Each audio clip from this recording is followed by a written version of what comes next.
હાલમાં પશુઓમાં સાકારડો હેમરેજિક સેપ્ટેસિમિયા રોગનું પ્રમાણ જોવા મળી રહ્યું છે। આ રોગ પશુ માટે જીવલેણ સાબિત થયો છે। આ રોગની ઓળખ માટે લક્ષણો ક્યાં હોય છે અને તેના ચિહ્નો અને ઉપાયો ક્યાં હોય છે, જે અન્વયે પશુ ચિકિત્સક દ્વારા માહિતી આપવામાં આવી છે, જેમાં ગળસુંડા રોગને સાકરડો અથવા હેમરેજિક સેપ્ટેસિમિયા અથવા HS તરીકે ઓળખવામાં આવે છે। આ રોગમાં ગળા ઉપર સોજો આવતો હોવાથી તેને ગળસુંડો કહેવાય છે। આ રોગ મુખ્યત્વે ચોમાસાની ઋતુમાં ગાય, ભેંસ, બળદ અને ઘેટા બકરામાં થાય છે, કારણ કે ચોમાસામાં જીવાણુને અનુકૂળ વાતાવરણ મળી રહે છે। ગળસુંડો એ અતિ તીવ્ર કે તીવ્ર પ્રકારની જીવાણુજન્ય ચેપી રોગ છે, જે વાતાવરણીય ત્રાણગ્રસ્ત અને વરસાદમાં સતત પલળેલા થાકેલા પશુઓમાં વધુ જોવા મળે છે। ગળસુંડો એ અતિ તીવ્ર કે તીવ્ર પ્રકારની જીવાણુજન્ય ચેપી રોગ છે।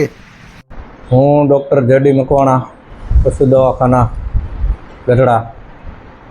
સાહેબ, પશુઓમાં ગળસુંડો રોગ જોવા મળતો હોય છે। આ રોગ શા કારણોસર થાય છે અને થવાથી પશુપાલકોને શું નુકસાન પહોંચે? ગળસુંડો એક આપણે દેશી ભાષામાં કહે છે ને, અને એનું સાકરડો બીજું નામ છે, ને હેમરેજિક સેપ્ટેસિમિયા ઇંગ્લિશમાં અમે એને કહીએ HS રોગ। HS રોગ એ બહુ ભયંકર, જીવલેણ અને ટૂંકા સમય માટેનો રોગ છે। ને HSની અંદર પશુને જો ટાઈમે સારવાર ન મળવાથી લગભગ 3 થી 5 દિવસથી 1 થી 5 દિવસની અંદર પશુનું મરણ પણ થતું હોય છે। એટલે આ બહુ ભાગ્યે જોવા મળતો હોય છે રોગ। પણ જે વિસ્તારના પાણી ભરાતું હોય અને ચોમાસાની અંદર ખાસ કરીને આ રોગ જોવા મળતો હોય છે, એટલે દૂષિત પાણી હોય, પ્રદૂષિત, ત્યાં આ રોગ વધારે જોવા મળતો હોય છે। એટલે આનો ઉપાય વેક્સિનેશન કરાવવું જોઈએ ચોમાસા પહેલાં।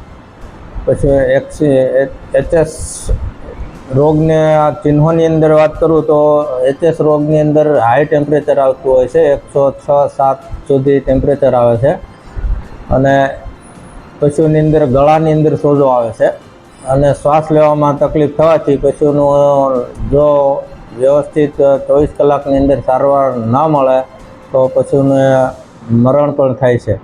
એટલે આ રોગનું વેક્સિનેશન ચોમાસા પહેલાં તમારે ખાસ કરાવવું જોઈએ, એવા પશુપાલકોને અનુરોધ છે। એટલે દરેક આ વેક્સિનેશનનો લાભ લે એ માટે પશુપાલકોને અનુરોધ છે।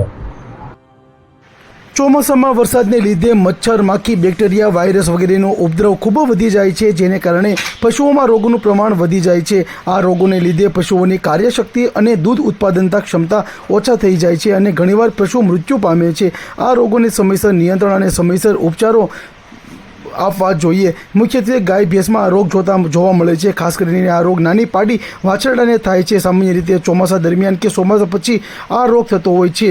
105 થી 108 ફેરનહીટ આસપાસ તાવ રહે છે, મોઢામાંથી લાળ પડે છે, શ્વાસોશ્વાસ વધે છે, ધબકારા વધે છે, ગળાના ભાગે સોજા આવે છે, ગળામાંથી અવાજ પણ થાય છે, જેમાં 24 થી 36 કલાકમાં પશુનું મૃત્યુ પણ થઈ શકે છે। આ માટે નજીકના પશુ ચિકિત્સકની સલાહ લઈ અને યોગ્ય સારવાર કરાવવી જોઈએ, તેમજ 6 માસે તેનું યોગ્ય રસીકરણ કરાવવું જોઈએ।